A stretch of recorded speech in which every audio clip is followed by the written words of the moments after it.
It's Expert this week on the Sports Buffet podcast. We're naming experts because I don't know everything about sports, and I enjoy having the fans talk about what they know about. Scott Wilson, he's a panelist on Chew on This quite often. You won't find a bigger golf fan around as he not only watches the majors but all tournaments in between. He joined me on the eve of the U.S. Open to look ahead at the tournament coming up at Olympic. It starts on Thursday on ESPN, 12 noon Eastern Time, 9 a.m. if you're on the left coast. Check your local listings. ESPN and NBC will do a great job covering it, as well as post-game on the Golf Channel. Scott talks about who he likes, who he doesn't like, who's hot, who's not, and more. Scott Wilson breaking down the U.S. Open on the Sports Buffet podcast. Sports Buffet podcast, we're naming experts left and right now for certain sports. And a frequent panelist on Chew on This, Scott Wilson, our resident golf expert now, just because anybody that watches tournaments, not the majors and not the players, they deserve golf expert status. And Scott, this is a major, though, the U.S. Open at Olympic. First off, what stands out to you about the course? Well, it's not a bomber's course. A lot of the U.S. Open courses in recent history have been really long, just ridiculous length holes. This one is more of an accuracy course, and so you're going to tend to favor certain types of hitters. It's also one that I think it's going to be pretty tough. The USGA was pretty upset last year with Congressional being really easy, mostly due to rain, and they're going to want to make it as difficult as possible, so you might not see under par at the end. What is your favorite major? I like the Masters. It used to be, I think, the U.S. Open, but just Augusta is just the perfect golf course, and the tradition, the green jacket, the whole thing. Because, it seems like a lot of people sometimes they, shoot 17 under, 18 under to win a tournament. Granted, that's more like, these tournaments in Charlotte or Houston or wherever. But the USGA, it seems like, if somebody gets even -4 or 5, I think the USGA feels defeated just because a lot of times we've seen where, +1 is second or third on that leaderboard. Yeah, I mean, there was the year that Angel Cabrera won, I think he was like +5 at Oakmont. It's just... They try to make it tough, and that seems to be the trend. More courses on tour nowadays have finishing scores in the single digits under par than I can remember in previous years. You say Olympics not a bomber's course. What is the rough tough? I mean, is the greens or the putting serve? Who can win on this course aside from somebody that's accurate? Well, I think it takes a lot of times in majors. It takes getting hot with a putter. And that can be anybody. The main thing that the players say about this course that's tough is there are a lot of dog legs, and the fairway will be sloped from a different direction from the way the hole is sloped.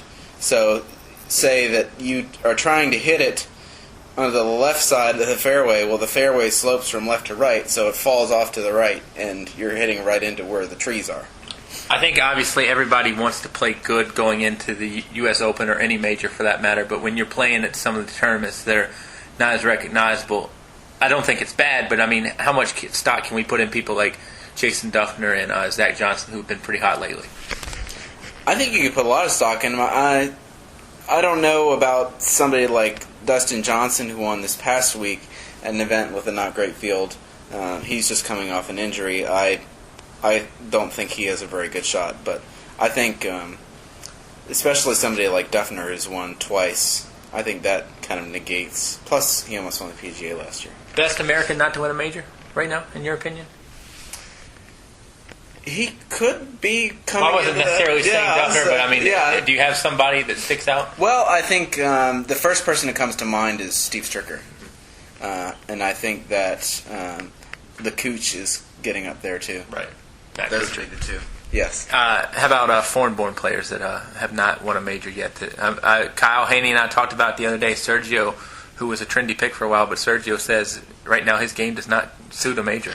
And I would agree with him. I think everyone talks about Lee Westwood, and it's funny because I was looking on PGAtour.com and the experts' picks, and their number one pick was Westwood, and I keep thinking...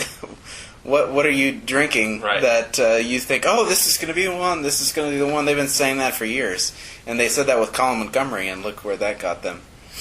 When people are paired in certain groups, obviously the marquee group, I think the marquee early group is Tiger, Bubba, and Phil, and I think one of the marquee late groups is like Luke Donald, Lee Westwood, and Rory McIlroy. Talk about, in your opinion, when players are paired in groups with maybe a high-profile group like a Bubba, Phil, and Tiger. Does that affect those guys, in your opinion, at all? I think it does a little bit. A lot of times, I think more often than not, you'll see a group with those big stars, and they actually don't do very well. There was a group at Congressional last year that had Martin Keimer and I believe Westwood and Luke Donald, and none of those players played very well together. So you can feed off each other and do well, or if one player's doing poorly, you can go the other way. You saw that at the Masters this year with Rory and Sergio. They played together on Saturday, and they just both played horrendously. Golf is a little different in terms of, it's a marathon, not a sprint.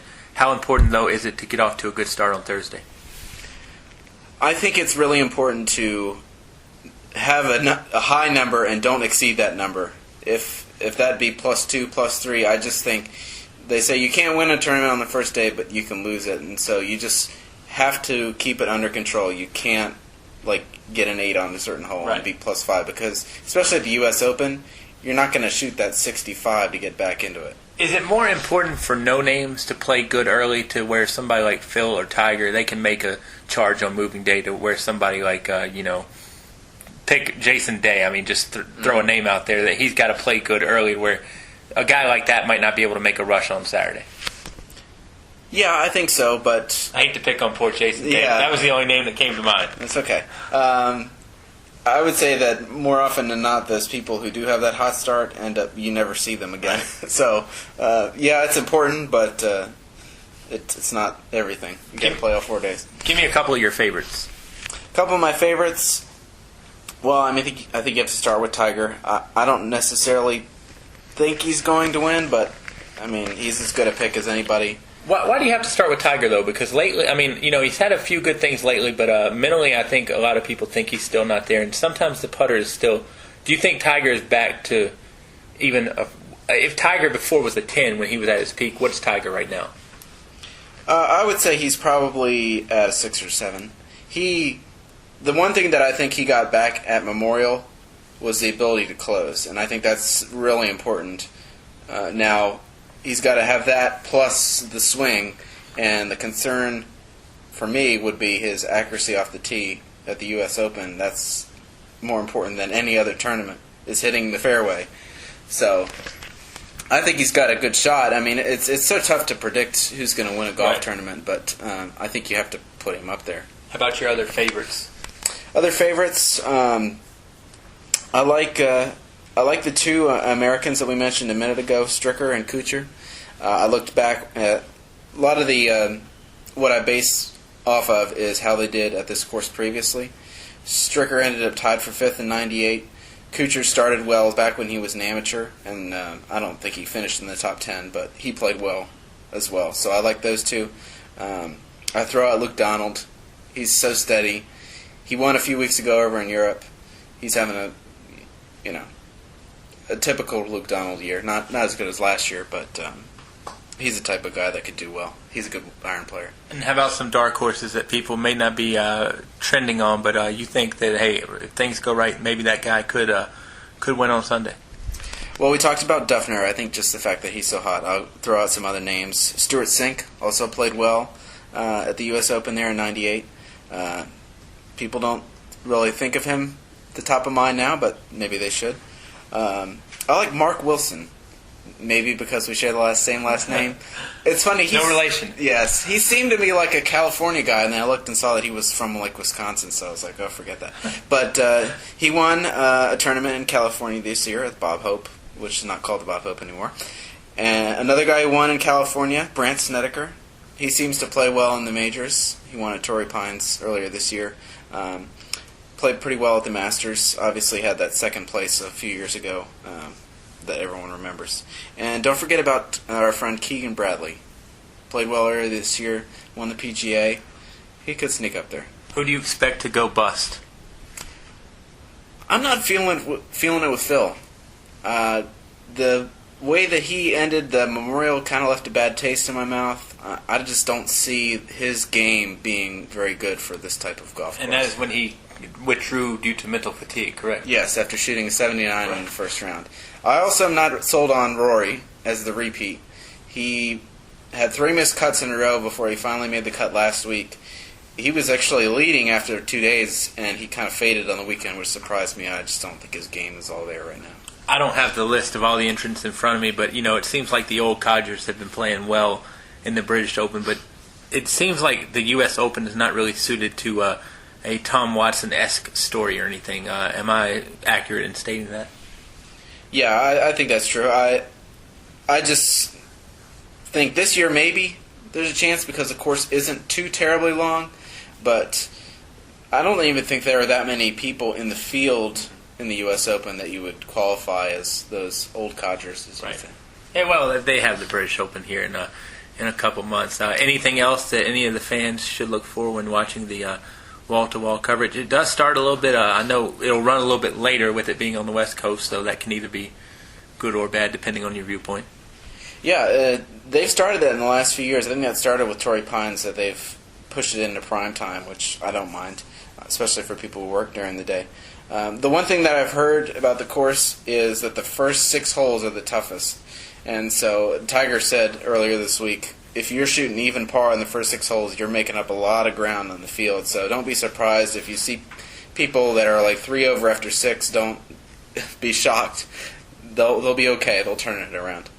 Well, Scott, we will definitely be watching. Congratulations on being named our golf expert, and enjoy the Open. Well, thank you.